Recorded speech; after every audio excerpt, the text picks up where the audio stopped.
report。好，我哋開始有禱告嚇。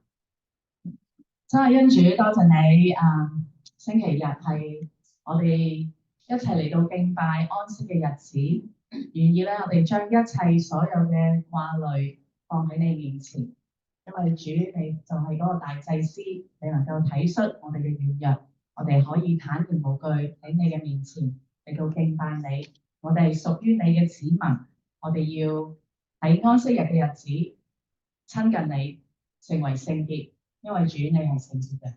又願意我哋喺你嘅話語繼續嘅盡心，被你潔淨，被你模造，嚟到活出一個聖潔嘅生命，嚟咁樣祈禱，奉主耶穌嘅名，阿門。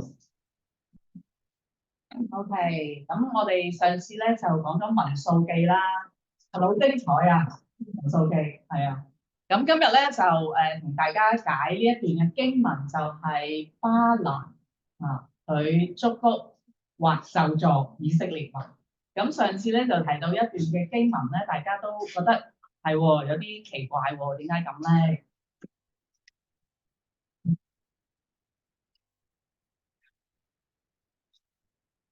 嗰段經文咧就係巴蘭嘅咒，巴蘭點解會被上帝嚟到發怒咧？向佢遷怒咧？咁首先係做翻少少背景啦，大家記得上次我哋講民數記嘅時候咧，講一班以色列民跟住摩西喺曠野地點樣，本來11日嘅路程變咗40年嘅路程啦，以色列民犯咗無數嘅罪啦，幾多次啊？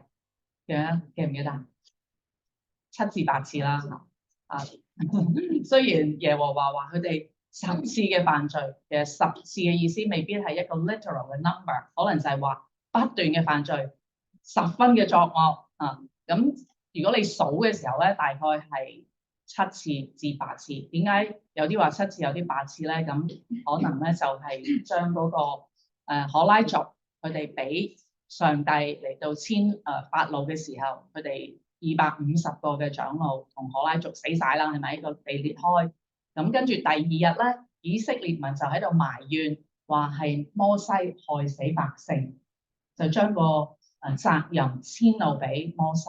咁可能嗰度嗰2次咧，就其實係1次啦，當咁，所以就7至8次。咁我就當咗係8次咯。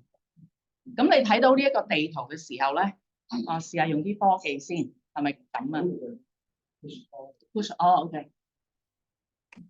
其實你睇翻咧，如果你可以熟習呢啲嘅地名咧，你繼續再睇《申命記》嘅時候咧，你就會係加低斯喎。你記唔記得加低斯係咩事啊？呢度，因為今日開始《申命記》嘅喎，第1章，咁又講到提到加低斯。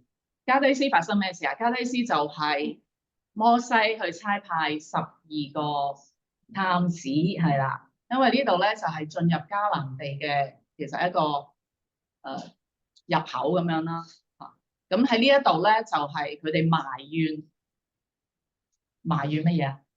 唔係冇嘢食，埋怨話太難啦呢件事。個10個探子翻嚟，12個探子翻嚟，有10個探子話冇可能㗎，嗰度嘅人咧好巨大，好似巨人一樣，我哋入唔到去㗎。咁所以喺呢度佢哋就埋怨啦，甚至咧係責備迦勒同埋約書亞喺。話佢哋甚至想用石頭打死佢哋，因為佢哋2個翻嚟係報喜訊，覺得好啊，預備好啦，我哋去啦。係咁喺呢一度咧，就係發生咧一啲埋怨啦，同埋想謀害呢2個探子迦勒同埋約書亞。咁耶和華有發怒啦喺呢度，係咪？咁呢度就係加低斯啦。咁所以咧變咗咧，佢哋咧就。因為好多埋怨啦，對上帝嘅不信啦，其實嗰種埋怨就係反映一種不信。於是咧，佢哋就兜圈啦。本來可以11日嘅路程，就變咗喺呢度不斷喺曠野兜圈啦，right？亦都兜路啦，兜圈兜路啦。本來其實可以直接上去嘅，所以兜路啦。邊個係死喺何珥山啊？記唔記得？亞倫係啦。記得喺尋曠野邊個發脾氣啊？摩西係咪？佢冇遵照耶和華嘅吩咐，用口去用説話去吩咐磐石出水，而係因為以色列民嘅不信、不斷嘅埋怨、不斷嘅攻擊，所以摩西都忍無可忍，去到呢個位就用即係擊打磐石出水。喺呢一度咧，摩西被責備，上帝係被上帝責備佢係冇尊主為聖。咁所以咧，佢亦都喺邊度？記唔記得啊？喺邊度死啊？係啦，喺尼波山。咁而亞倫咧就喺何珥山就死，即係喺嗰度終此一生啦。咁記唔記得以東發生咩事啊？係啊，以東本來係邊個嘅？係啦，以掃嘅後裔。佢以色列民對佢有咩嘅要求或請求咯？係啦，俾佢 pass 個以東進入去佢哋要去嘅地方。咁當然呢一度個地圖咧，就好似覺得哇，點要兜路去以東咧？但係唔好忘記呢個係平面圖嚟嘅，咁係有山勢噶嘛。咁所以佢哋如果經過以東，可能就係唔需要經過啲嘅山脈咁樣咯。咁但係 end up 佢哋去唔俾佢哋過啦，以東人唔俾佢哋過啦，所以佢哋要兜路。咁之後就去到摩押嘅地方啦。咁摩押就係呢一段嘅歷史啦，即係關於巴蘭同巴勒呢一件事。大家有冇印象巴蘭巴勒呢件係咩事啊？發生咩事？咒詛同邊個咒詛邊個？巴勒係啦，巴勒想咒詛唔係巴勒想咒詛巴蘭，巴勒想藉住巴蘭咒詛以色列，係咪？好啦，嗱咁我哋一齊睇一睇呢段經文。變咗電腦嘅，好喺你嗰度。OK， 大家去一去22章嗰度啊。咁我想大家都有個清楚背景先。如果你有聖經就自己去翻出嚟啦。申命記呢度咪第一節啊？由第一節開始啦。咁大家有個背景，因為我都會解釋一啲嘅。大家一齊讀好唔好？以色列人以後在摩押平原約旦河東對着耶利哥安營，以色列人向亞摩利人所行的一切事，西弗的兒子巴勒都看見。不如阿 Peter 你大聲啲讀。哦，因為我哋個版本由一節開始讀，跟住我叫你自己讀。以色列人起行在摩押平原約旦河東對着耶利哥安營，以色列人向亞摩利人所行的一切事，西弗的兒子巴勒都看見了。摩押人因以色列民甚多，就大大懼怕，心內憂急，對米甸的長老說：現在這眾人要把我們四圍所有的一括缺盡，就如牛缺盡田間的草一般。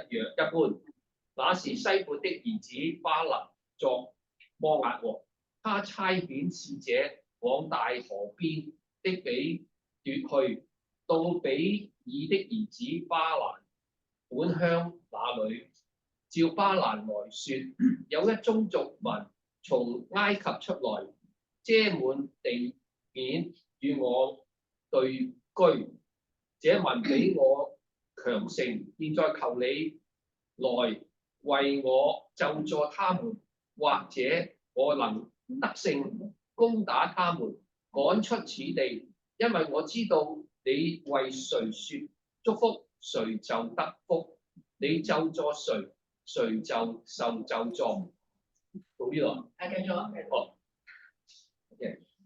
摩押的長老和米甸的長老手裏拿着掛金，到了巴蘭那裏，將巴勒的話都告訴了他。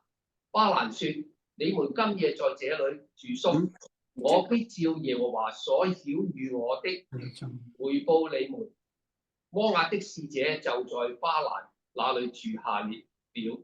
神臨到巴蘭那裏說：在你這裏的人都是誰？巴蘭回答說：是摩押王西撥的兒子巴勒打發人到我這裏來，說從埃及出來的民遮滿地面，你來為我咒詛他們，或者我能與他們爭戰，把他們趕出去。神對巴蘭說：你不可同他們去，也不可咒詛那民，因為那民是蒙福的。巴蘭早晨起來，對巴勒的使者說：你們回本地去吧，因為耶和華不容我和你們同去。摩押的使者就起來，回巴勒那裏去，說：巴蘭不肯和我們同來。繼續。巴蘭又差遣使臣，比先前的又多又尊貴。他們到了巴蘭那裏，對他說：西撥的兒子巴勒這樣說：求你不容什麼事攔阻你不到我這裏來，因為我必使你得極大的尊榮。你向我要什麼，我就給你什麼。只求你來為我咒詛這民。巴蘭回答巴勒的臣僕說：巴勒就是將他滿屋的金銀給我，我行大事小事也不得越過耶和華我神的命。現在我請你們今夜在這裏住宿，等我得知耶和華還要對我說什麼。當夜神臨到巴蘭那裏說：這些人若來召你，你就起來同他們去。你只要遵行我對你所說的話。讀到22節。讀到22節 ，OK。巴蘭早晨起來，被上驢，和摩押的使臣一同去了。神因他去就發了怒，耶和華的使者站在路上敵擋他。他騎着驢，有2個僕人跟隨他。唔該 Peter。OK。阿 Martin 去翻第一節嗰度。咁呢度讀咗成段嘅經文咧，大概大家有個背景發生咩事啦，係咪？咁去翻第一節，係啦。呢度咧就講以色列人起行喺摩押平原咯喎，我正話講係咪？對住耶利哥，摩押平原呢度對住耶利哥。咁以色列人咧就同亞摩利人所做嘅一切事，之前因為如果你記得上次我哋講民數記，以色列人打敗亞摩利人啊嘛，咁於是咧西撥嘅兒子即係摩押王啊呢一個巴勒睇見就好驚啦。大家都記得我上次最尾嘅時候講以色列民喺埃及，點解呢一個埃及嘅法老王要逼佢哋做奴役？係因為佢哋咩啊？人多係咪？跟住呢度咧，摩押王嚟到驚咗佢哋，亦都係因為人多係咪？咁所以呢個摩押王亦都聽到個風聲，就係佢哋打敗呢一個亞摩利人，所以咧就好懼怕啦。然後佢就同米甸嘅長老喎，跟住你喺呢一度就會諗啦，咁關米甸咩事咧？我唔係摩押，我係摩押自己嘅國家啊嘛，我哋自己係咪？點解佢會走去揾米甸嘅長老講咧？係嘛？商討咧？有冇諗呢個問題啊？其實呢啲就係小節啦。嗱，今日我就唔會好似之前我同牧師咁樣同你哋睇2段嘅經文去幫你哋去 exegesis， 即係去釋經，因為今日嘅時間都幾快嘅，因為之後我哋牧師就會講解路加福音，咁我就會快快咁講咯。但係其實呢一段嘅經文咧，亦都係一段好好去釋經嘅一段嘅題材，一段嘅經文。咁我鼓勵你可以用翻嗰張嘅表啦，試下去問問題啦。譬如好似我而家問緊問題咁樣，係啦，點解？嗱，首先你會問摩押王同邊啲人去商量咧？係啦，米甸長老啊嘛。跟住你就會問，咦，點解佢會同米甸長老商量咧？係咪？咁其實咧，你睇到咧，摩押同米甸咧都係鄰國嚟嘅。OK，咁呢個地圖咧就好似喺南邊啦，事實都係南以東啦，東南咁樣啦。嚇，其實佢哋就係鄰國嚟嘅。咁所以摩押人睇到嘅嘢，米甸人都一樣睇到咯。啊，好似兄弟咁。你知道喺古時以色列時代，好多時候佢哋都會聯盟㗎嘛，係咪？咁所以咧呢個合理嘅，即係佢哋有一個聯盟嘅商討，點樣去對付以色列人。事實亦都係咁樣咯。我哋睇舊約嘅歷史嘅時候，有時譬如好似喺你睇列王記一啲嘅以色列嘅王，佢哋亦都會去求助於咩？埃及。望下邊，係咪？望嗰個。咁而事實米甸人咧，佢哋都係一個遊牧民族嚟嘅，佢哋唔係淨係停喺米甸嘅，佢哋都會有啲人係聚居喺摩押，所以喺洗面嗰陣唔該照下鏡。咁喺呢一度咧，所以唔係合理咯。OK， 佢就對米甸長老啦，即係好似一種聯盟，點算啊？呢一個以色列人越嚟越勁咯喎，好多人喎。咁佢哋呢度咧就係話，佢哋將我哋四圍嘅所有一概嘅舔盡，即係個窿，俾一種危機感啊，同嗰啲米甸長老，我哋要一齊聯合啦，要睇下點做啦咁樣。咁繼續啦，而家咧可唔可以 scroll up？所以呢個西撥嘅兒子咧，巴勒佢係摩押王啦，佢就差遣呢個使者往大河邊嘅比奪，咁你就會睇下啦，邊度係大河？大河對面嘅比奪啊，係咪啊？大河邊嘅比奪。咁我就上網查啦。咁呢兩個圖咧都好似有啲出入，但係個方向咧都係相類似嘅。OK，咁你睇呢一度咧就摩押啦。米甸就喺呢度啦，佢係比奪喺呢度。咁呢一幅咧就話摩押喺呢度，咁最準確就係摩押同米甸啦。但係呢個比奪係咪係喺邊度咧？咁其實大概都係一個三角形咁樣咯，係咪？嗯哼，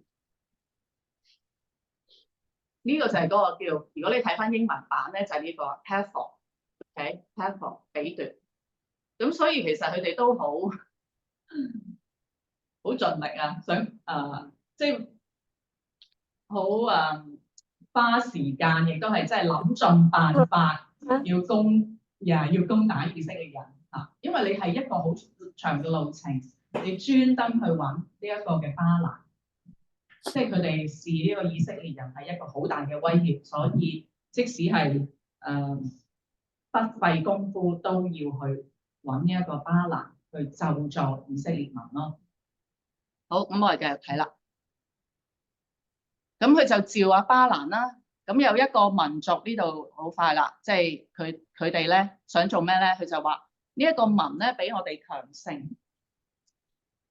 而家求你咧嚟到為我咒詛佢哋，或者咧我哋就能夠得勝啦，攻打佢哋，退出此地。因為我哋知道咧，你祝福邊個，邊個就得福；你咒詛邊個，邊個就得受咒詛。咁摩押嘅長老同米甸，其實呢個你都可以問，可以問咩啊？如果你要問，係解釋聖經嘅時候，你會問啲乜嘢？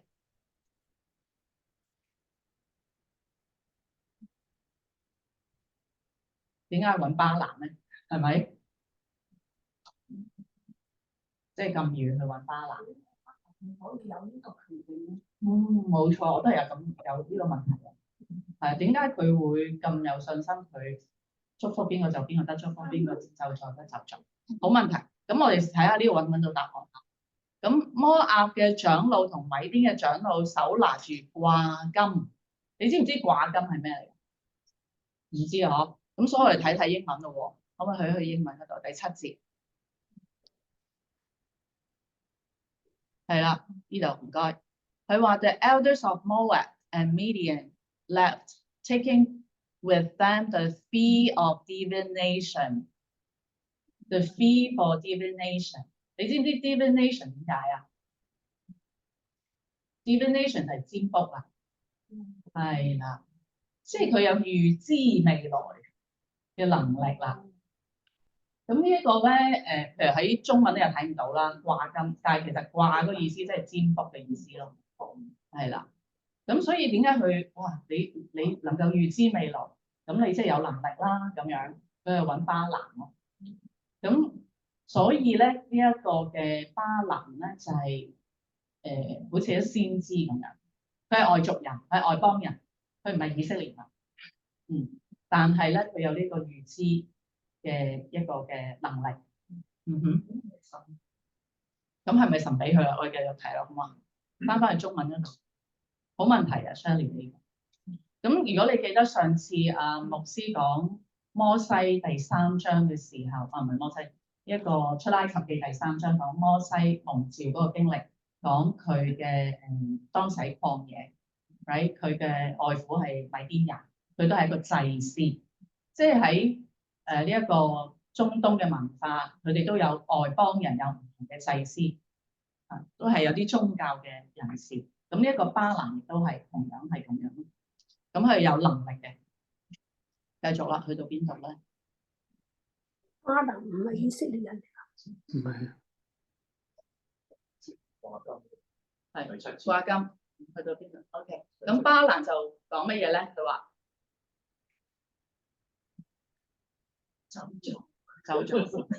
走咗巴蘭。係，我翻嚟。巴蘭咧就話啦：你哋今晚咧就留喺我哋呢度住啦，留喺我呢度住啦。我一定會照耶和華所曉諭我嘅回報你哋。咁其實咧，正話阿 Shirley 就問咗個問題啦，係咪神俾佢呢個能力咧？咁其實你如果睇聖經咧，神都會用外邦人去顯示佢自己嘅心意嘅。OK，因為呢個神係所有人嘅神咯。雖然外邦人唔認識神，但係神都會用佢哋。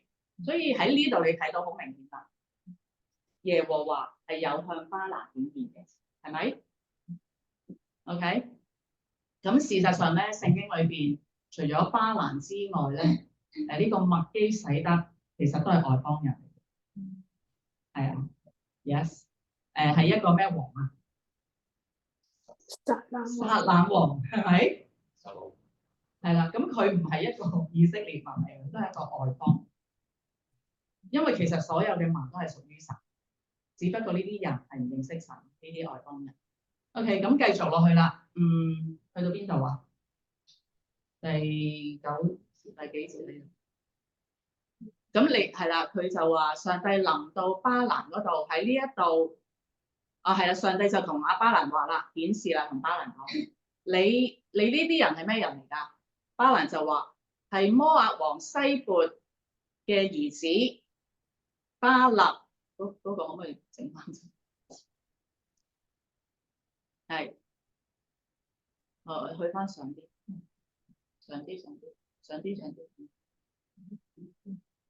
停，係摩押王西撥嘅兒子巴勒打發人嚟我呢度，佢哋咧就希望我咧嚟到咒詛佢哋。如果或者就可以同佢哋爭執，將佢哋趕出去。咁上帝就話：你唔可以去，好清楚係咪？唔可以去，亦都唔可以咒詛呢啲民。呢啲民係蒙福嘅，係屬於佢嘅子民。咁巴蘭早晨起嚟咧，就對巴勒嘅使者咁樣講啦。佢講咩啊？佢話：你走啦，你走啦，因為耶和華唔俾我同你哋去。咁摩押同埋摩押嘅使臣就起嚟走啦。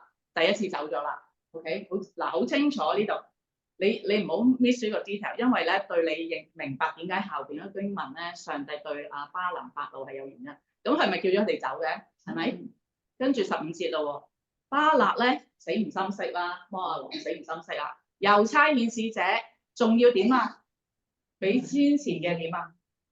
又多又尊貴喎，哇，好顯赫啊嚇！即係唔係淨係幾個啦？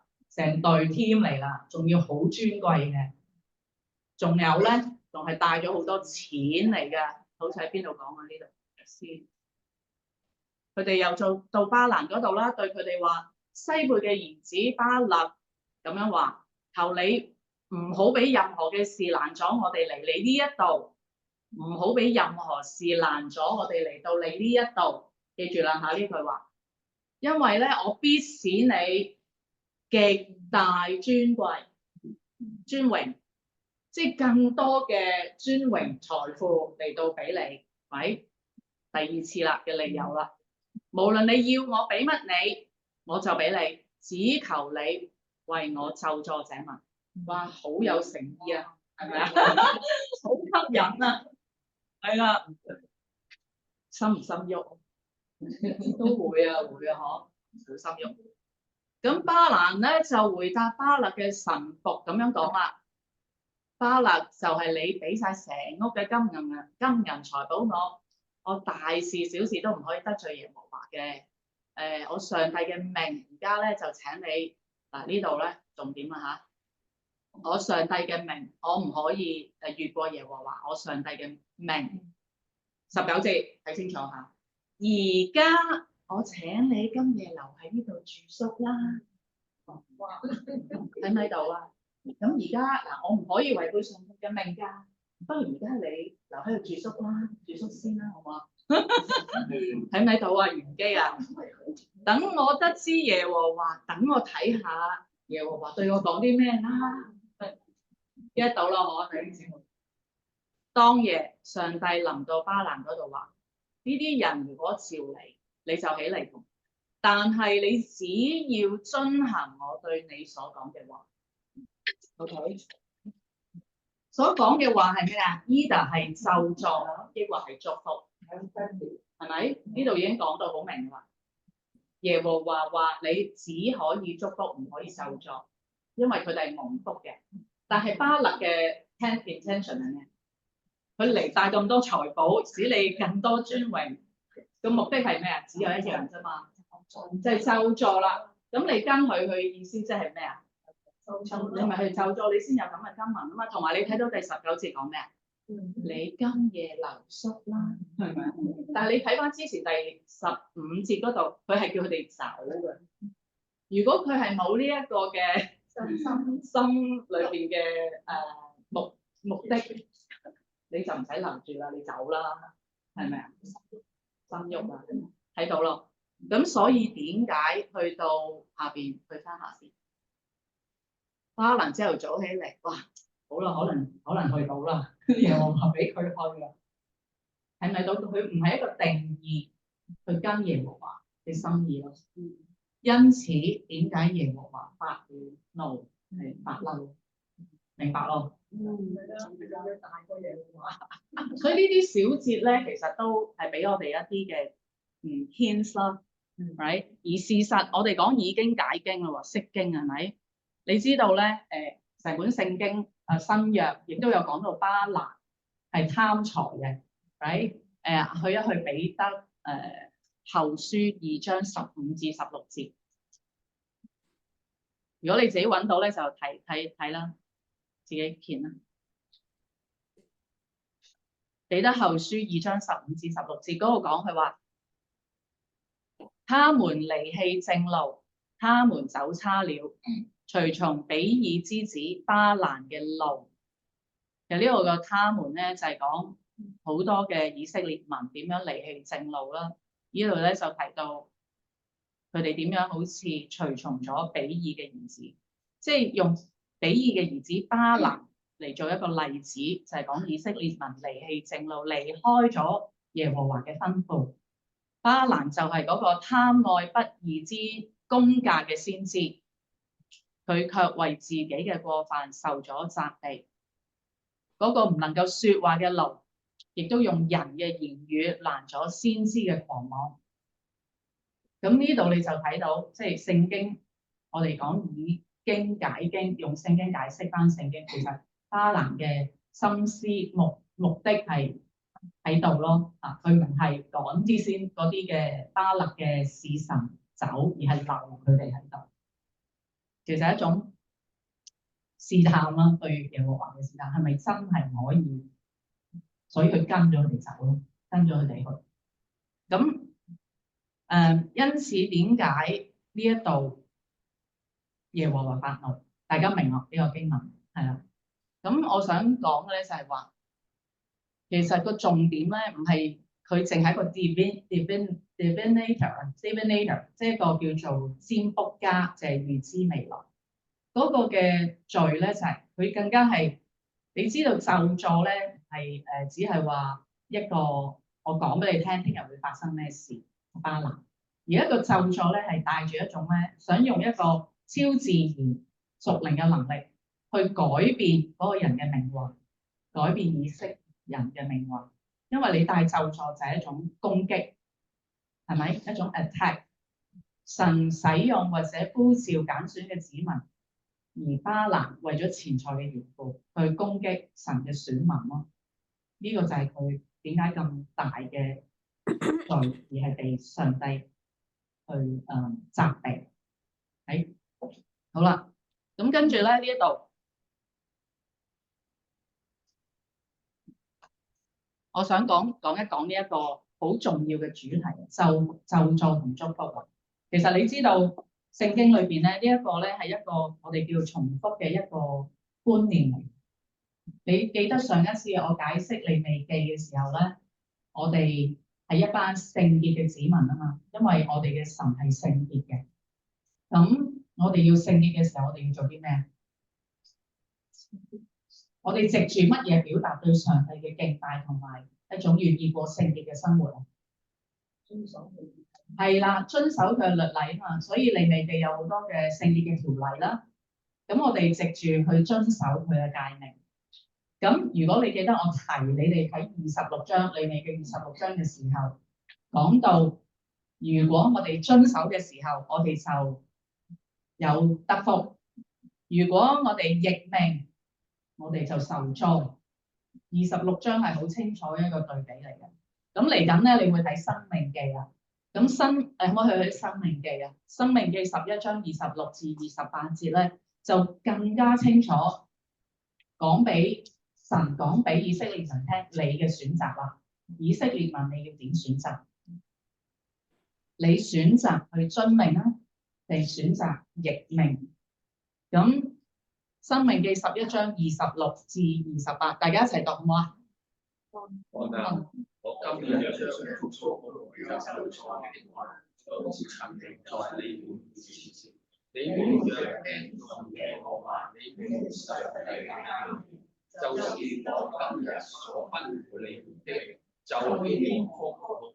你們若聽從耶和華你們上帝的誡命，堅離我今日所吩咐你們的道，去做素來所不認識你的神，就必受禍。係啦，所以呢一個咧，遵命得福，逆命受災，係一個不斷重複嘅一個觀念嚟嘅喺聖經。即使喺新約咧，其實你我哋之後再睇保羅書信啊，即係我哋講到罪會帶嚟嗰個嘅後果啊。其實唔係等於話耶穌嚟咗之後就得啦，我哋盡情口福繼續犯罪啊。唔係嘅，雖然耶穌咧成為我哋嘅大祭司，成為嗰個羔羊，佢最終係粉碎咗嗰個咒詛，因為我哋冇一個人可以完全嚟到去遵守所有嘅律法，但係我哋嘅心係願意嘅，我哋謙卑去遵守嘅。而耶穌就係嗰個完成律法嗰個，所以耶穌話：我嚟唔係要廢掉律法，我哋係成全，去幫我哋去完全律法啊！即係話我哋要盡心盡性盡意盡力去愛神。我哋有律法成為我哋嘅一啲表達對神嘅敬畏、回應敬拜，但我哋都係軟弱嘅人，我哋都會犯罪，但係代表我唔繼續要去遵守上帝嘅誡命。喺我哋嘅 discrepancy， 喺我哋唔完全嘅地方，耶穌幫我哋去完全，所以個祝福唔係個受災嗰個嘅咒詛就唔會臨到喺我哋身上，我哋得藉住耶穌得到祝福。因此好重要啦，即係咒詛與祝福。大家都知道以色列民佢哋個觀念咧，其實都有偏差。佢哋以為自己就係要靠晒，即係靠自己嘅能力，靠遵守律法去得福。係嘅，呢個係嘅，喺舊約嘅裏邊我哋睇到，但係佢哋唔明白嗰個就係完全都係上帝嘅恩典。上次我講話60萬，雖然嗰個10萬嘅第一批以色列民佢哋犯罪，神仍然有祝福，佢守約，佢係一個信實嘅神，所以最後入迦南地之前，神仍然祝福佢哋有60萬，因為上帝應許以亞伯拉罕，佢要藉住佢使佢嘅子民成為多國嘅個祝福。所以上帝係遵守承諾嘅，但係佢哋犯罪咧，佢哋亦都會有佢嘅後果。所以嗰第一批嘅以色列民就全部死喺曠野。所以你睇到嗰個信實嘅神係公義，亦都係守約信實慈愛嘅神，係冇矛盾咯。好，咁我就將呢一度暫時喺呢度啦。咁而家咧就係牧師繼續講路加福音啦，因為我哋已經進入路加福音啦。好，唔該晒師母啊。跟住咧，我哋咧進入新約，大家有冇跟住我哋每日嗰個叫做親近神咁樣嚟到聽啊？好啊，我哋今朝已經去到申命記啦，舊約。咁而新約咧，我哋去到一個嘅4福音嘅路加福音，好快咁樣重溫一下我哋4福音入邊另外嗰2卷書啦，就係馬太同埋馬可。大家記唔記得馬太福音係講乜嘢啊？或者首先乜嘢係福音？福音我咧就話咧唔係淨係話我哋過年寫嗰啲嘅揮春祝福嘅説話，一啲嘅出入平安等等，而係一個好專有嘅名詞。福音就係講到一個君王嘅嚟臨，尤其是喺古代希臘嘅文化裏邊，就係一個君王嘅誕生、君王嘅登基，同埋咧戰勝敵人凱旋而歸啊！咁呢個嘅君王就係講緊耶穌基督自己，係咪？咁呢個好快一個重溫啦。咁翻返去馬太福音啦，馬太福音嘅對象係乜嘢先？唔好俾你睇。馬太福音嘅重點係乜嘢？就係耶穌基督，係啦，4福音都係耶穌基督嘅，一定啱嘅。啊，就係耶穌基督，佢係一個君王嘅來臨。啊，尤其是嗰個對象咧，就係嗰班嘅猶太人。嗰班猶太人咧，佢期待呢個彌賽亞嘅嚟臨。咁而耶穌基督就係佢哋期待已久，要嚟拯救以色列國呢一個嘅君王啦。咁並且咧，呢個福音除咗係俾猶太人，亦都係俾全世界嘅人。馬可福音咧，我哋咧就話比較，我用一個叫平民化啲嘅角度，因為咧當其時啲人咧都係好啲羅馬人咧係好快嘅，對於節奏嘅生活啊，好實用嘅，有啲似香港人嘅，即係我哋要叫做快靚正啊，即係要好成。咁所以嗰個福音亦都係最短嘅。路加福音馬可福音就係16章，咁嗰啲節奏咧亦都係好清晰、好明顯，同埋講到耶穌基督就係嗰個嘅神嘅僕人、神嘅兒子，佢嚟咧唔係要被服侍，而係要嚟到服侍人。跟住嚟到路加福音啦。路加福音係咩咧？有咩印象啊？大家對路加福音會唔會覺得好長啊？係啊，事實上路加福音係好長噶。佢第一章咧有成80節，第一章有80節。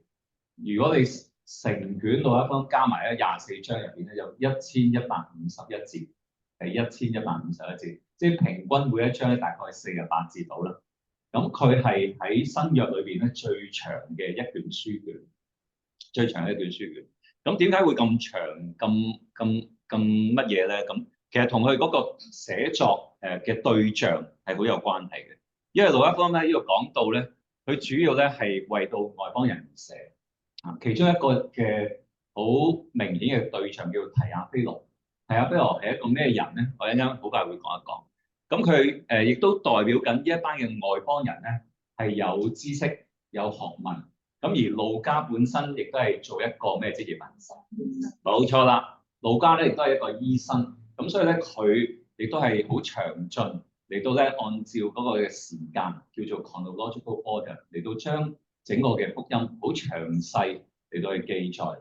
首先就係俾呢個叫提亞非羅嘅大人。提亞非羅咧係一個有權有勢嘅人，咁而當其時，因為後嚟發展出咧就係向嗰一啲嘅特別嘅對象咧，佢哋係有權有勢，同埋咧係有知識嘅。咁所以如果對於一啲嘅知識分子寫嘅嘢咧，就要比較再詳細、比較再清楚嚟到去講啊。咁呢個係更加講到啦，耶穌係一個嗰個完全嘅人，完全嘅人係毫無瑕疵嘅。啊，好似希伯來書呢度講到一個參考嘅經文，2章17、18節話，所以他凡事該與他的弟兄相同，為要在神嘅事上成為慈悲忠信嘅大祭司，為百姓嘅罪獻上贖活祭。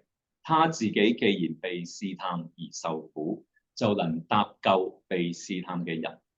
佢就話耶穌基督係同弟兄係完全嘅相同，佢都經歷人所有嘅一切，包括咗喜怒哀樂，包括咗試探等等。但係佢與此同時咧，耶穌亦都係同人係唔同嘅，佢係嗰個嘅大祭司，係能夠咧為百姓嘅罪獻上嗰個嘅挽回嘅祭。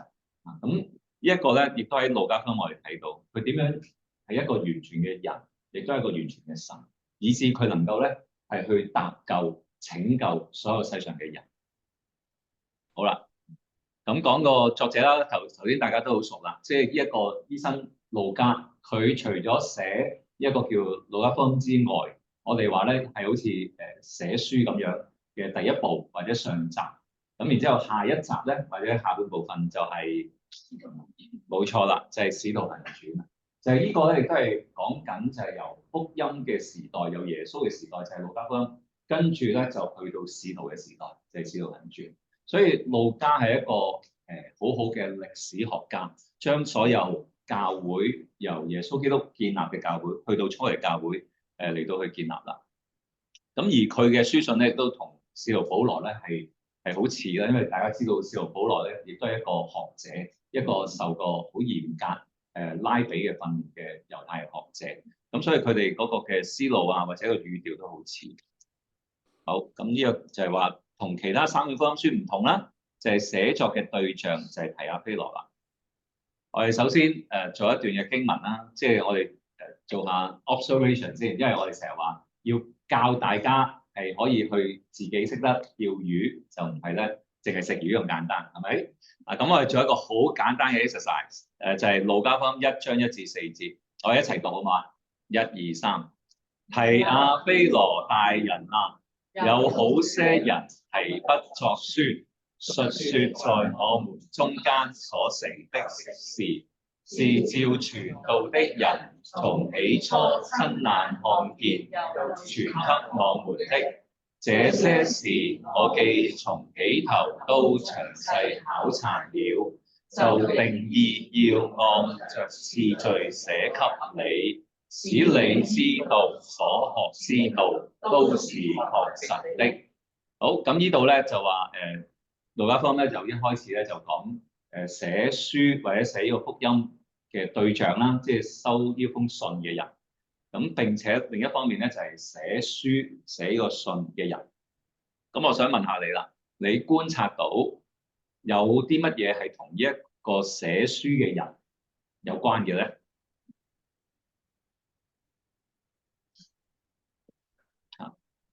收書嘅人就好清楚啦，就係接收呢封信就係叫提阿非羅大人啦，係咪？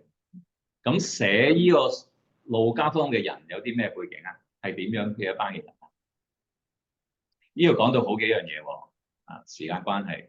第一咧就係佢哋咧有好些人咧提筆作書，啊，即係已經有啲將之前發生嘅事咧就寫低記錄落嚟。咁並且第一節尾嗰個講到咧就係佢哋寫啲乜嘢咧？就係講緊從起初親眼看見又傳給我哋。親眼看見呢樣嘢好緊要嘅喎，就係咧佢哋係第一身做證人，就唔係以訛傳訛，就話佢聽到邊個講，然之後咧佢再傳翻出嚟，第二身、第三身、第四身等等，而係佢哋第一身親眼見到嘅，佢哋將呢一啲嘅人見證到嘅事咧寫低，然之後話俾我哋聽。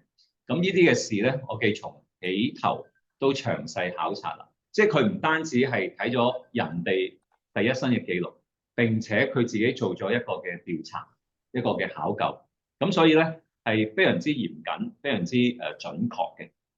咁至於嗰個收書嘅人啦，就係提阿非羅啦，大人啦，佢係一個大人。咁我哋一陣睇下佢係乜嘢叫大人，係一個好大件嘅人啦，定係點樣嘅大人？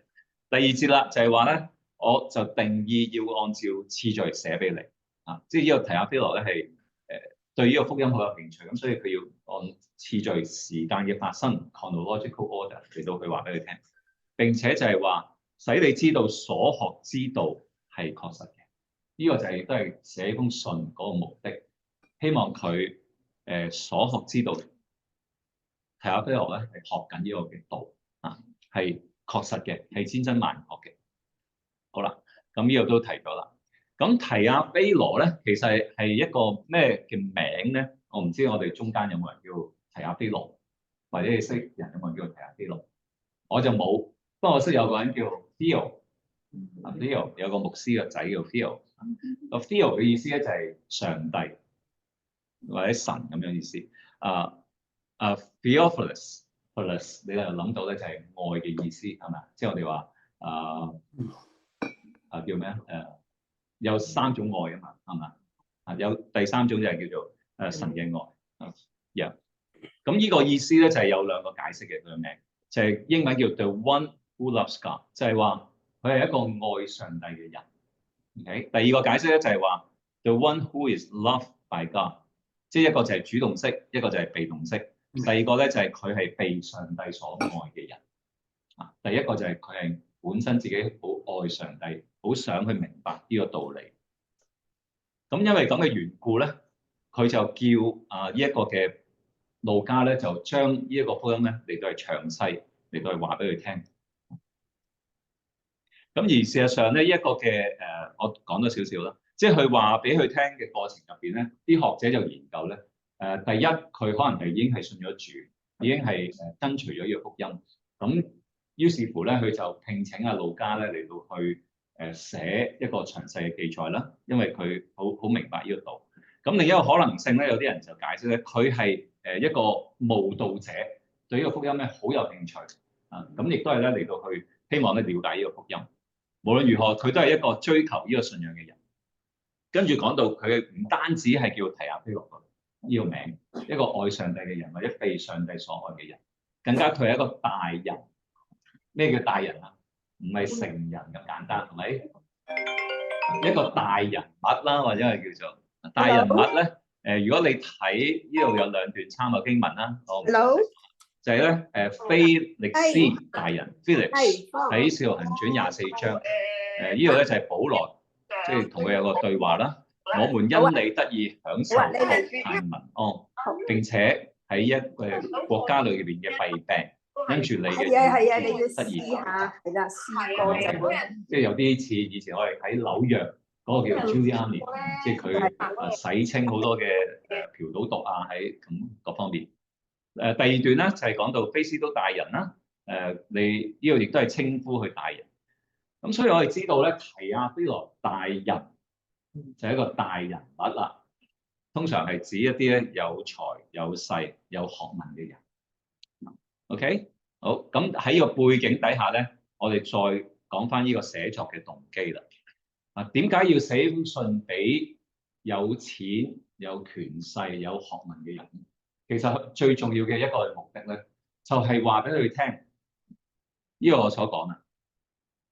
佢哋雖然係有錢有權勢有勢力嘅人，可以控制其他人，係咪啊？我哋知道呢個世界每一個嘅地方，每一個城市都係有一啲咧係相對係有錢嘅，甚至乎係最有錢嘅一班人。通常咧嗰啲咧係少數啊。咁佢哋有啲咩嘅特徵咧？就係佢哋能夠去控制其他人，主宰其他人嘅命運。而作為呢一個嘅提阿非羅嘅叫做下屬啦，係嘛？即係呢一個嘅路加，因為佢受提阿非羅嘅差事，就要寫呢個記載。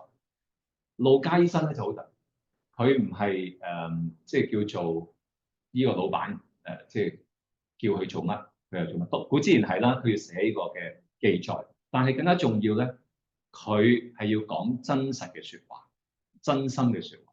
乜嘢叫福音？個福音就係我哋唔可以，亦都唔好靠住我哋以為有嘅權勢、財物或者係知識等等，我哋嚟到咧去控制其他人，我哋卻係要放低自己，好似耶穌基督自己，佢本有神嘅尊榮，腓立比書2章我哋成日講，但係佢卻願意放低，因為佢睇到乜嘢係重要，乜嘢係最有價值啊！所以呢一度嗰個好重要，呢本書最尾嘅結論咧，呢個福音書，尤其是喺路加福音咧，就係我哋要放棄佢對生命主權嘅控制力，同埋咧係單單去依靠呢個福音，就係耶穌基督自己。所以當我哋去諗路加福音呢個嘅對象提阿非羅嘅時候，好似同我哋好遠，同我哋唔係好關，因為我哋多數都係平民百姓啦，係咪？即係我哋冇佢咁多錢、咁多權勢，可能我哋有啲學問啦，在座中有啲人啊，即係有唔同嘅學問。但係我哋心裏邊咧，其實每個人咧都有一個嘅提阿非羅，嗰個非羅咧就係我哋可以控制、可以決定跟唔跟從，係咪？咁你睇翻我哋信耶穌咧，其實由我哋未信耶穌到我哋有一日離開嘅世界翻天家嘅時候，都係一個嘅旅程，就係上帝叫我哋咧唔好靠我自己，要放低自己，卻係咧更加要去嚟到去單單依靠神。咁呢個就係好重要一個嘅信息，路加福音要帶俾我。咁呢個背景，呢個大綱我唔詳細講啦，都係按時序嚟到去睇到。咁頭先提過路加福音嘅一個嘅特點咧，就係好長，最長嘅一卷書卷。另一個特點咧就係都佢講到啦，即係其實我哋路加福音咧，通常如果你有留意咧，喺聖誕節啊嗰啲時間咧，我哋通常都會用嘅，因為佢講到好多就係關於即係個天使啊嘅報喜啊，牧羊人啊朝拜聖嬰啊等等。咁呢個係第二個嘅特點。第三個特點咧，我今日睇下我可唔可以講得晒。講唔晒就下個禮拜繼續完成嘛。咁有10段好特別，甚至乎係只有路加福音先有嘅經文啊。咁都係圍繞住頭先我哋講嗰個嘅福音書嘅對象，就係提阿非羅，一個有錢有權勢嘅人啊嚟到去講。有人話咧，路加福音另一個嘅特點咧，就係同呢個有關咧，就係講到好多咧，就係同錢有關。有冇留意啊？即係耶穌喺呢度咧，用咗好多同錢有關嘅比喻，或者係去 outreach 嘅對象、傳福音嘅對象，亦都係有錢嘅人。其中一個第10個嘅故事或者第10段嘅經文咧，就係一個有錢嘅撒該。撒該係一個點樣有錢嘅人？係稅吏啦，即係收埋賺翻埋。但係嗰個結局咧，就係撒該都係信耶穌，跟從主啊！佢將自己一個本身係可以控制好多嘅人，佢有錢嘅人嚟到放低，佢嚟到去跟從。咁首先第一段咧，同大家睇嘅就係呢一度啦，第5章第10同埋11節，因為話耶穌對西門彼得啦講就話：不要怕，從今以後你要得人了。他們把2隻船靠了岸，就撇下所有的，跟從了耶穌。呢度講緊咧就係當其時咧，耶穌就呼召門徒啊嘛，一出嚟嘅時候就呼召門徒要嚟到跟隨佢，咁就同阿西門講啊，即係你唔好怕，從今以後你要跟從，你要得人啦。西門係做咩職業嘅？漁夫啦、打魚啦、釣魚啦等等。咁呢個好特別咧，就係佢話咧，即係耶穌就同佢講嘅，呢度不要怕，你要得人了。他們咧就2隻船靠了岸，就撇下所有的，跟從咗耶穌。嗰個嘅重點咧，唔單止係撇下，並且係所有。如果你睇我呢度引用2段嘅符類福音，第一段咧馬太福音4章19、20節，因為話耶穌對他們說：來跟從我，我要叫你們得人如得魚一樣。他們就立刻捨了網，跟從了他。咁同樣地，馬可福音咧都有相類似嘅記載。其實你睇都係佢嗰個描述咧係一樣。佢哋嗰2段嘅經文咧，馬可同埋馬太強調就係佢哋係立刻捨了網。而路加咧呢個強調咧係叫佢撇下所有，有冇咩唔快？撇下所有嘅唔快，放低個我。阿 Judy 你講下，聽到你講嘅係一樣意思，都係要放低。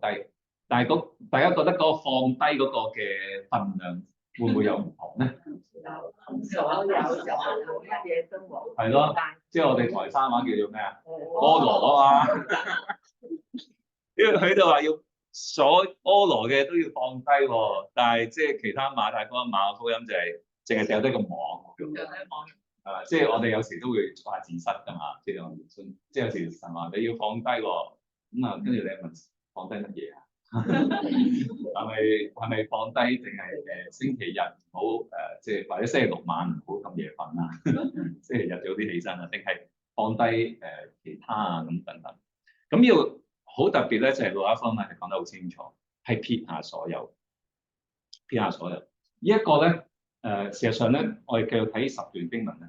首先係一種嘅人生嘅方向、人生嘅取態啊，同埋咧嗰個嘅即係即係我好希望啊，朝住呢個人生嘅目標嚟到去邁進，因為就係我哋睇到呢個福音嗰個嘅寶貴啊。有另一段嘅經文啦，喺馬太福音即係呢個講到天國13章45、46節，又好似買賣人尋找好珠子，遇見一顆重價嘅珠子，就去變賣佢一切所有嘅，買了這顆珠子。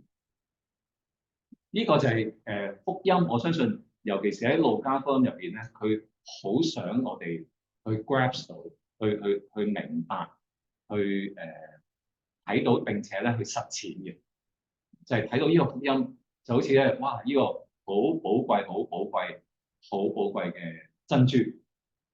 寶貴到呢個程度咧，你願意咧撇低晒所有嘅嘢嚟到去換取一個嘅珍珠啊！你有冇試過呢啲咁嘅經歷？有樣嘢係好緊要、好寶貴，到個程度咧，你係去放低晒其他嘢，然之後咧就係為咗佢。有冇啊？可能都有啊。咁有時咧，即係我都唔係好，即係我都有啲怕醜，唔好咁講啊。但係我嘅即係我嘅經歷咧，其中一個咧就係我放低晒成個新聞，淨係為咗追求絲毛啊。咁呢個即係我都唔係好中意講，即係有啲但係佢叫我話你，即係點解你唔咁講啊？咁呢個真實嘅啊，真實嘅。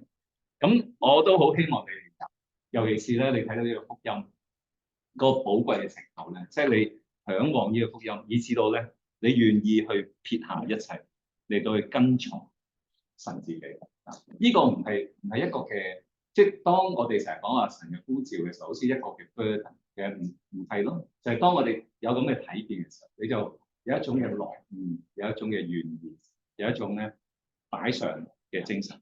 好啦，嚟到第二段啦，就係叫做跟從我，或者叫來跟從我啦。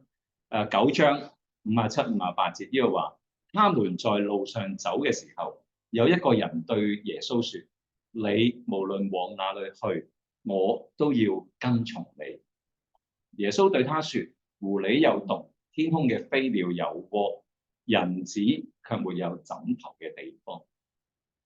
我每次睇完經文咧，都好有感動，好有感受。哇，覺得即係好似好正咁樣喎，係咪啊？即係有個人咧就同耶穌講：你去到邊度，我都要跟從你。啊！但係同時間，耶穌點樣回答佢？耶穌就話：狐狸有洞，天空嘅飛鳥有窩，人子卻沒有枕頭嘅地方。狐狸有洞，天空嘅飛鳥有窩。喺現代嘅城市，我哋見到白鴿有佢嘅洞，係咪？即係喺個牆上面。我哋屋企附近或者我哋呢個三環照，就算係啲 coyote，佢都有自己住嘅地方。但係耶穌佢係冇枕頭。從另一個角度去睇完經文咧，有啲人咁樣解釋，就係話有人見到耶穌咧話喺嚟緊會所謂我哋叫上位啊，即係我哋叫上位啲世界嘅講法。哇！你好有 potential，你咧就會好快咧，真係會做王啦。你啲教導咁有智慧嘅時候咧，你咧必定咧坐高位。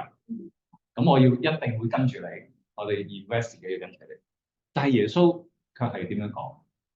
你諗清楚，你跟從我唔係咁好似你所諗咁樣升官發財啊！即係狐狸有洞，天空嘅飛鳥有窩，但係我自己連個枕頭嘅地方，你係咪真係願意嚟到跟從我咧？呢個就係耶穌去開始挑戰我哋。其實由頭先撇下所有已經開始去挑戰我哋，尤其是挑戰路加福音嘅對象。第一個對象係邊個？係亞非羅大人物，即係挑戰佢老闆。你有權有勢，但係你想跟從耶穌，但係你諗清楚，耶穌叫你跟從佢嘅時候，嗰個嘅代價係啲乜嘢？或者你跟從耶穌嗰個原因係啲乜嘢？經文繼續講，他又對另一個人説：來跟從我。那人説：主啊，容許我先回去埋葬我的父親。耶穌對他説：讓死人埋葬他們的死人，你只管去傳講上帝的福音。呢段咧都可以成為一段難解嘅經文，係咪啊？難解係邊一度？打出嚟啊！係咯，好似不近人情啦，係咪啊？即係話耶穌第60節話：等嗰啲死人埋葬佢哋自己嘅死人啦，你只係去傳福音就啦，即係唔使理屋企啦，唔使理即係死咗嘅人啦咁樣。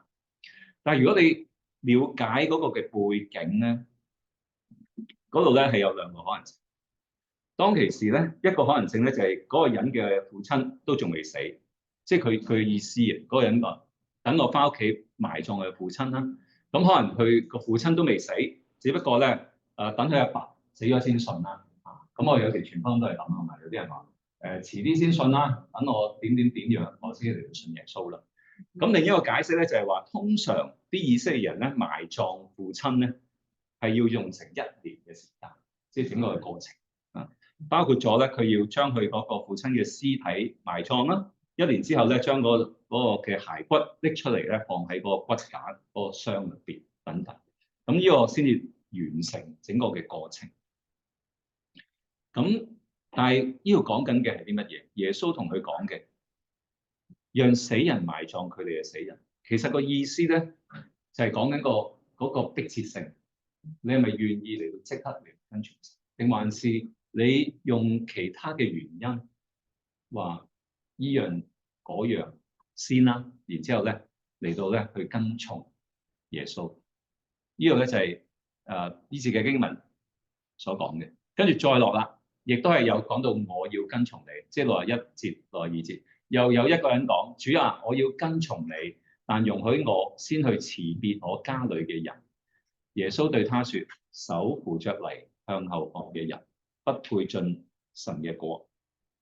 呢度咧係有一啲嘅舊約嘅背景啊。你記唔記得喺一個嘅以利亞、以利沙嗰個一段嘅經文入邊咧？我讀俾大家聽。喺列王紀上19章19至21節咧，呢度話當其時咧就咁樣講嘅。遇見沙法嘅兒子以利沙喺度耕地，在他前頭有12對牛，自己趕住第12對。以利亞到他那裏去，將自己嘅外衣搭在他身上啦，即係以利亞將佢嗰件外衣搭咗喺以利沙身上。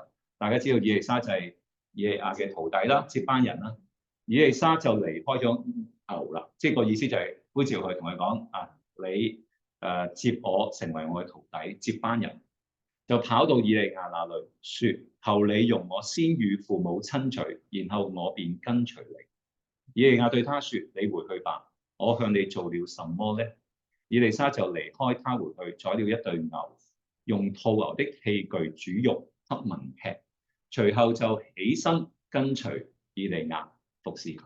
咁呢個係一個舊約嘅背景，就係佢要先翻去辭別屋企人。OK， 但係呢度所講嘅耶穌點解會咁樣嚟到講？就係話手扶着犁向後看嘅人，不配進上帝嘅國。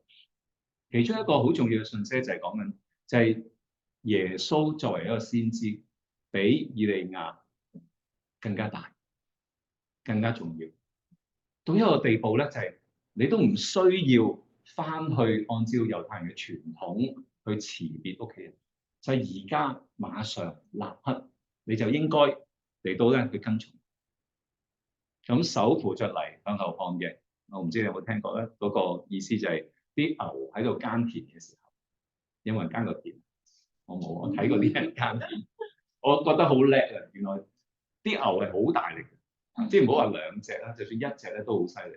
啊，嗰啲耕田嗰啲咧係用兩隻牛喺度拖住嗰個架，然之後咁樣嚟到前行。即係你諗下，你隻牛好大馬力一路向前行，如果你唔睇住佢，你反而喺度望後邊嘅時候，即係好似今日我個女成日話我揸車喺度睇手機，即係嗰個現代嘅比喻咧，咁會個結果會點啊？係啊，車毀人亡啦，係咪？好容易，即係隨時撞車都唔定。咁個意思就係咁啦，手扶着犁向後看嘅人，不配進上帝嘅國，因為就係佢唔係專心一意嚟到去行喺呢條嘅屬靈嘅路上。所以耶穌話：來跟從我，背後係一個嘅呼召，背後亦都係一個嘅嚮往，係咪？頭先我話嚮往一個生命嘅態度，一個目標，甚至係一個嘅委身。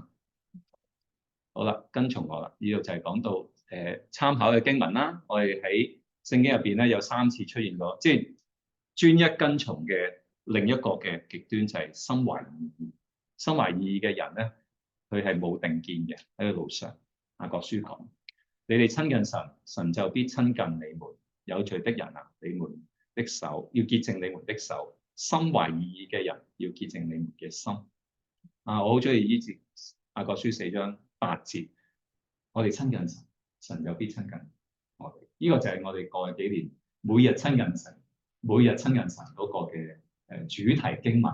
即係我當日點解鼓勵弟兄姊妹一齊讀經親近神，就係呢一個係神嘅應許。我哋親近佢，佢就必定俾我哋見到佢。但係我哋就要堅心、專心一意去跟從啦。如果唔係咧，就經歷唔到佢。心懷二意嘅人為我所恨，但你嘅律法為我所愛，就係跟從我，專心跟從我，同心懷二意嘅分別。第3段啦，就係叫躲避一切嘅貪心，貪心唔係擔心，躲避一切嘅貪心。12章13節開始，人群中有一個人對耶穌說：老師，請你吩咐我嘅兄弟和我分家產。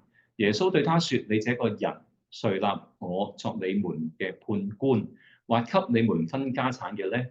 於是他對他們說：你們要謹慎自守，躲避一切嘅貪心，因為人嘅生命不在於家道豐富。呢度講緊啲係啲乜嘢？呢度咧就開始以前我哋揸車咧運貨就開始轉個 gear 即係由頭先講到就係話來跟從我，我哋要專心嘅跟從。跟住第3咧就係話我哋要躲避一切。開始就係講到下一個咧就係我哋唔可以嚟到咧去只係積聚財寶喺地上，而係咧我哋要積聚財寶喺天上。12章15節呢度話：人嘅生命不在於家道豐富，而係在於咧我哋有冇主喺我哋嘅生命。經文繼續講，然後咧耶穌就用咗一個比喻同佢講啦。有一個財主咧就出產好多啦，咁然之後咧出產好多，佢就諗點樣儲起嗰啲糧食啦，係嘛？就起更大嘅倉庫咧，然之後將嗰啲嘅出產咧放咗入去，跟住咧就同自己講啦：你這個人啊！18節就話：我要這樣辦，要把我嘅倉庫拆了，另蓋更大嘅在那裏，好儲藏我嘅一切糧食同埋財物。然後要對自己講：你這個人啊，有許多財物積存，可供多年享用，只管安安逸逸吃喝快樂。即係佢有好多咁樣嘅 plan，甚至乎咧個試探咧就係我自己喺世界上積聚更多。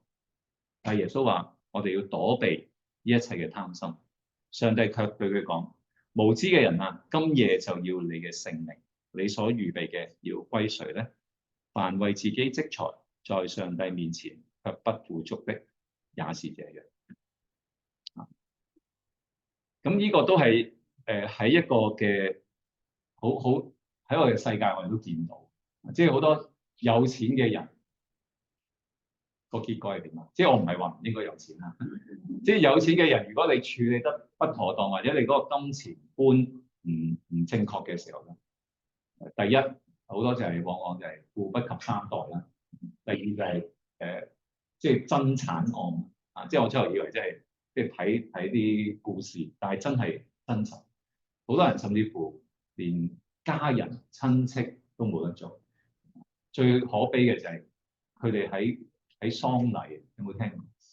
喪禮之後喺度傾嗰啲家產都傾唔掂數，即係兄弟姊妹都冇得做。呢個講到就係嗰個嘅，我哋點樣有一個正確嘅財富觀，同埋要躲避一切其實錢呢啲嘢，如果係處理得唔妥當嘅時候咧，係一個嘅分心，一個 distraction， 離開咗神嘅心意。凡為自己積財，喺上帝面前卻不富足嘅，亦都係咁樣。即係我哋睇得唔準，我哋只係被嗰啲嘅財富嚟到去弄瞎咗自己。再進一步啦，耶穌講到，只要求佢嘅國。呢個講到就係我哋好熟啦，好似馬太福音嗰個參考經文啦。野地裏嘅草，今日喺度，明天就丟在爐裏。上帝還這樣裝飾，俾佢哋這樣裝飾，何況你哋咧？不要求吃什麼、喝什麼、穿什麼，呢啲都唔需要掛慮。我哋呢啲咧都係外邦人所求，我哋只要求嘅就係上帝嘅國。見唔見到啊？就係一個嘅對比。頭先就係話唔好貪心，唔好貪戀地上嘅錢財。呢度講緊就係話要求上帝嘅國，即係話我哋唔好積聚財寶喺地上，只要將我哋嗰個嘅目標定睛喺上帝嗰度。咁你覺得提阿非羅大人聽到呢啲説話有啲咩反應？呢度冇講得好清楚。我自己猜想佢都應該係聽得津津樂道，同埋佢都係想，因為佢聽到呢個福音之後，就好似呢個嘅最寶貴嘅珍珠，佢好願意將佢嘅生命投資落去，所以佢繼續聽，繼續講。而路加亦都係好忠心嚟到將呢個信息嚟到講，即係天國唔係話俾嗰啲有錢人、有權有勢、有知識嘅人嚟到咧去操控，而係咧我哋要放低一切，單單嘅嚟到去依靠神，並且咧係追求呢個嘅天國。第32節話，因為你哋嘅父樂意將呢個國賜俾你。好，咁我去埋第五段啦。我仲有少好快嘅。呢個咧其實一個嘅簡單嘅總結就係愛我要勝過愛其他。14章25、26節，我哋一齊讀啊。有一大群和耶穌同行，他轉過來對他們説：無論什麼人到我這裏來，若不愛我勝過愛自己的父母、妻子、兒女、兄弟、姊妹，甚至自己的性命，就不能作我的徒。呢個耶穌係講緊一種嘅要超越一切啊！你必須要超越一切，甚至超越自己嘅性命，先至能夠可以跟隨。即係同頭先講嗰幾段經文咧係一脈相承，就係我哋要撇下，我哋要跟從，我哋咧要嚟到去專心，嚟到去放低地上嘅財寶，躲避一切嘅貪心，並且咧將我哋嘅生命咧投資喺裏面。呢段經文點解我想用咧？作為一個今日嘅總結咧，就係我記得當年我自己喺讀 college 嘅時候咧，去思想侍奉啦、蒙召啦。咁喺我自己最後一年讀大學嘅時候咧，我都未諗得好清楚，或者好 clear 係咪我即刻去侍奉啊？即係雖然我係有咁嘅嚮往，我相信好多弟兄姊妹都有嗰個嚮往，就係我哋希望我哋嘅生命係活得精彩，我哋嘅生命係願意去侍奉神。如果神去呼召嘅時候，我哋願意去回應。咁當年嘅年初一啊，我最記得嗰年初一，我自己走咗去退休。神咧就俾完經文我睇到，就係路加福音14章25、26節，就係講到若不愛我勝過愛自己嘅父母、妻子、兒女、兄弟、姊妹，甚至乎自己嘅性命，就不能作我嘅門徒。咁我就問我自己啦，我係咪已經係 ready 即係話就算阿爸阿媽反對啊，我都願意咧。咁我係的確有嗰種嘅嚮往，有嗰種嘅生命。但係喺嗰一刻咧，我睇到自己係未 ready，即係尤其是我爸阿媽，因為我爸爸媽媽佢即係當然養大我啦。咁同埋咧，最緊要嘅就係原本對我呢個仔咧冇乜好大嘅期望。因為之前都講過，我中意踢波，諗住做波牛嘅。咁點知咧，我話可以第一個喺屋企入邊咧可以入到香港大學。咁所以由冇期望變咗有啲期望。咁跟住就如果我一下子咧就令佢失望咧，就唔係幾好咁樣。因為我都有一啲嘅朋友都係嗰陣時參加學人傳道，佢哋讀完書之後咧都即刻走去蒙召加入咗呢個機構。有一啲咧就俾阿爸阿媽咧攞把刀，阿爸啦通常即係兇佢啦，話你唔好翻嚟啦。咁結果咧佢真係離開咗屋企個幾月。咁有一啲咧就好似盧永亨啦，如果你識阿盧永亨，呢度寫好多師傅。跟住霍志鵬啦，霍志鵬就係同心圓，佢後嚟開咗敬大嘅師傅，跟住同心。佢哋都係讀完書，跟住咧就入咗學傳。咁學傳係一個自己自籌經費嘅機構嚟，自己要分 fundraising。咁其中有另一個叫梁錦章，咁好熟嘅朋友。咁佢都眨下眼都30年啦，上年已經退咗休啦，即係唔係退咗休，即係冇做嗰個總幹事嗰個崗位，而家係做其他嘅事工。咁我睇到就係我哋依班嘅弟兄姊妹同工喺呢一個嘅嚮望，佢哋有一啲行得快啲、前啲，係話佢讀完書就出嚟侍奉。咁我自己就係喺幾年之後咧，即係我自己雖然嗰一刻唔可以即刻話就去參與侍奉，但係我自己都有一個目標，喺未來嗰幾年咧，工作幾年亦都有一個比較妥善嘅安排父母咁預備自己啦，同埋去讀神學。跟住就嚟到去侍奉。咁我諗翻眨下眼啦，即係幾十年、20幾年、30年，即係嗰種嘅嚮往，嗰種嘅願意去回應嘅時候咧，神係信實嘅，神係會有預備、有供應嘅，並且係嗰種嘅供應咧係超過我所想所求。第一，第二就係話我真係唔需要去靠嗰啲嘅錢財啦。第一，同埋咧第二就係話我哋亦都可以遠離錢財嗰個貪心、嗰個貪念呢個其實係一種嘅釋放，一種嘅自由嚟。我唔知大家信耶穌呢個，我好希望大家去經歷過，就係我哋喺信主嘅裏邊，其實個目的神唔係話要攞晒你啲錢，叫你今日咧就將你副身家咧奉獻晒俾教會，即係唔係咁嘅意思，而係咧我哋願意將自己去擺低，以至到我哋能夠得着真正嘅自由，得着真正嘅生命。因為我哋知道掌管一切嘅唔係我哋自己，而係上帝自己。喺我哋下個禮拜繼續翻嚟睇埋下低嗰5段，就係講到我哋點樣對於提阿非羅嚟講，一個有權勢、有財富、有智慧嘅人，有知識嘅人，佢點樣靠自己，而係咧會放低，反而要放低自己對別人嗰種嘅操控，以至到佢能夠得到真正嘅釋放，同埋見到神嘅能力喺我哋嘅生命。好可惜啦，我見到好多嘅叫做基督徒群體啦，機構又好，教會都好，往往就係因為呢啲權力、呢啲嘅財富，甚至乎即係其實佢哋講3樣嘢都係 money、power 和 sex 呢啲嘢弄合咗人嘅，結果咧就跌倒離開咗。求神幫助我哋啊，好唔好？我哋一齊禱告。親愛主，我哋再一次獻上感恩。感恩就係主耶穌，你就係拯救我哋嘅主。感謝你，你叫我哋要撇下嗰種嘅撇下，就係將我哋嘅舊我，將我哋睇錯嘅嚟到放低，並且單單嚟到去跟從，單單嚟到靠你。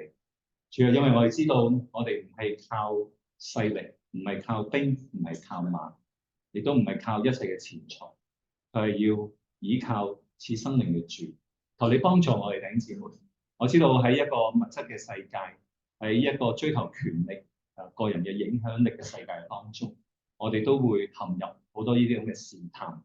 但係神啊，你卻係呼召我哋要遠離一切，我哋要去單單投資我哋嘅生命喺你嘅裏邊。求你藉着路加福音繼續嘅提醒我哋、教導我哋、更新我哋。我哋咁嘅禱告係奉耶穌基督復活得勝嘅名。阿門。好，今日嚟到呢度，神祝福大家。